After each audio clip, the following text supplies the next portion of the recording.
Greetings to you all. My name is Dr. Foxwede, and today we shall discuss the Bacchae, a curious group of women that were famed and notorious in the ancient Greek world.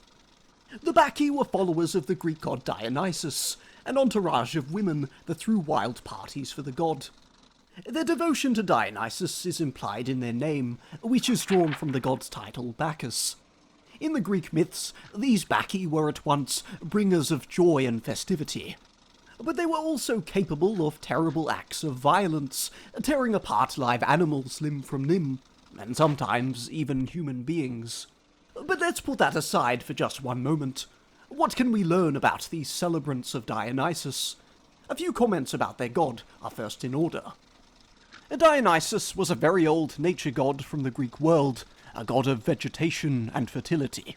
Scholars used to think that he was a foreign god from the east, but this view was exploded when the god's name was found on Greek tablets from the Bronze Age. This meant that Dionysus was a very old Greek god indeed, and he would come to be celebrated in many Greek cities with great enthusiasm.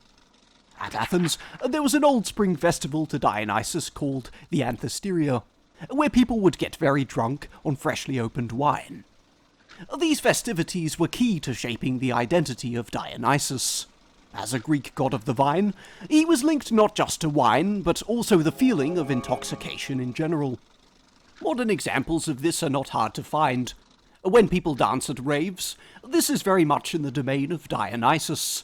He was the god of madness and ecstasy. This leads us to the Bacchae, who would throw their own real-life parties to Dionysus. Across the Greek world, these small bands of female worshippers would take to the mountains every 2 years, and there they would dance furiously to the beat of the kettle drum, losing themselves in the music. Pottery art often shows the women throwing their neck into the air, moving violently to the beat. In these celebrations, they would sing ritual songs, which were sometimes parodied in Greek poetry. O ita Bacchae, O ita Bacchae, Tmolu krusora klida, mel peteton Dionyson, baru bromon hupatum panon. Go Bacchae, with the wealth of gold-flowing Tmolus, sing of Dionysus under the loud roaring drums. In antiquity, not every Greek approved of these wild Dionysus parties, and over time, this disapproval led to some fascinating myths, where Greeks simply refused to worship the god of madness. But each and every time, the moral of the story is clear. Like Dionysus or not, one should not mess with his cult. Resistance is futile. As one scholar warned us long ago, though, these tales should not be taken as information about the real-life Bacchae in history. There's no evidence that the real women ever got up to such shocking, horrible deeds. For truly do the myths report some horrible things. In these stories, Dionysus is made to be a stranger from east of the Greek world, knocking on the doors of cities to introduce his cult. We hear how women that refused to become Bacchae were punished by Dionysus to destroy their own children, like Medea. In other tales, men that disrespected the cult could run the risk of being destroyed by the minions of Dionysus, as the unfortunate Orpheus would soon discover. Perhaps unsurprisingly, these dark stories were popular in Greek tragedy, but only one play on the Bacchae has survived to this day. It is called The Bacchae by Euripides, and was one of his final plays. It is set in the city of Thebes, a land ruled by a young man named Pentheus, who despised the newfangled cult of Dionysus.